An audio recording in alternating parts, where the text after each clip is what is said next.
Mr. Neil deGrasse Tyson. He's I don't know what he's doing lately. It's been he does this podcast with another guy. I don't know if he's a comedian or what. I've caught little glimpses of it, little pieces of it. It's not enough for me to watch. Um, it's like Star Talk, I think, or something like that. I think what's happening here with Neil deGrasse Tyson is he's losing relevance in the scientific community. So he's kind of making a side shift. So the side shift that he's making in this case is into identity politics and gender ideology and that kind of thing. So um, not very sciencey, if you will. But I'm going to read this article. This is from Turning Point USA. So if you're watching this podcast, this is you're probably more of a right-leaning type of person, or you're moderate like I am.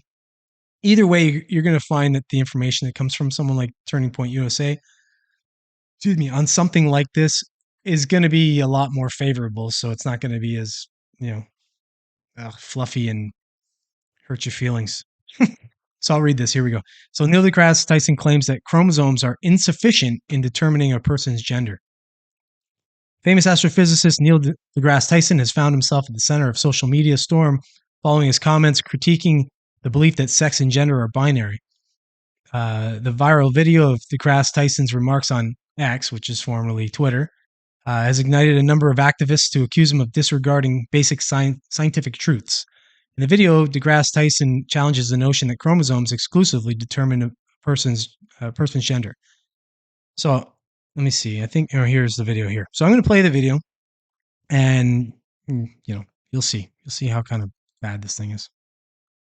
My point is, apparently, the XXXY chromosomes are insufficient because when we wake up in the morning, we exaggerate whatever feature we want to portray the gender of our choice. Either the one you're assigned, the one you love the in the background. Like, yeah, that's a real poignant point you made there, Neil deGrasse Tyson. Well done. So smart. Used to be whatever it is. And so now so now just to tie a bow on this, I say to you, somewhere I think I read that the United States was a land where we have the pursuit of happiness. Yes. Suppose no matter my chromosomes, today I feel 80% female, 20% male. I'm gonna put on makeup. I'm gonna do that. Tomorrow I might feel 80% male. I'll remove the makeup and I'll wear a muscle shirt. Why do you care? Yeah. What business is it of yours to require that I fulfill your inability to think of gender on a spectrum? Okay. So much to unpack there. It's so stupid. Like, okay. It's not scientific to say that. So if you're coming from the basis of being a scientist, and so this is the problem with him. Instead of stating his opinion and saying, this is my opinion, I think we should look at gender on a spectrum. And I think that, just because you're XX chromosome or XY chromosome, we shouldn't judge you or base you on that. If he wants to say that in that way, as a scientist, okay, fine, that's your opinion. It's not based on, now, if I were him, I would preface it to say, this is not my scientific opinion. This is not based on science. This is based on societal, changes and cultural changes, that kind of thing. But the fact that he is a scientist and he exposes himself as a scientist most of the time just makes him disingenuous to me completely, because it doesn't seem he's not consistent. You know what I mean? He's not consistent in his message.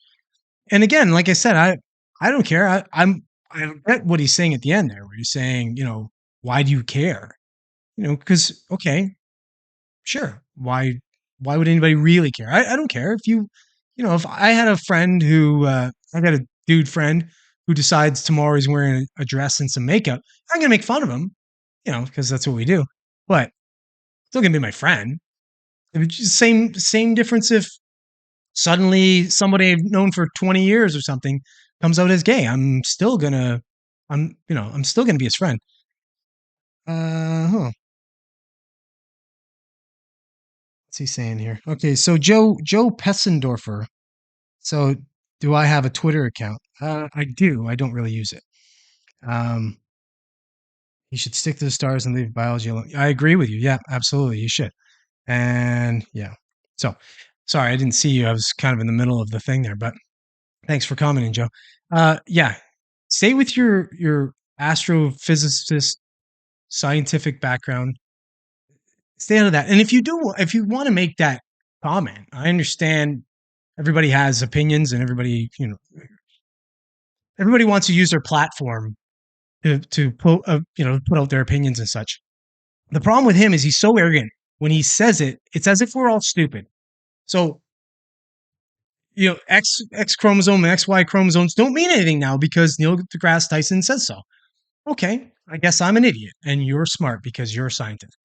Well, you know what? That's not really how it works. And I think people are going to really start to see that this guy is kind of a con man at this point now because he's not really a scientist anymore because I don't think he really practices. He has shows. Like I said, he has that Star Talk, and I think he wants to stay relevant. I think he wants to be Bill Nye, the science guy. So if that's what you want to do, Mr. Tyson, you got all our blessing, but we're not going to think of you as a scientist anymore.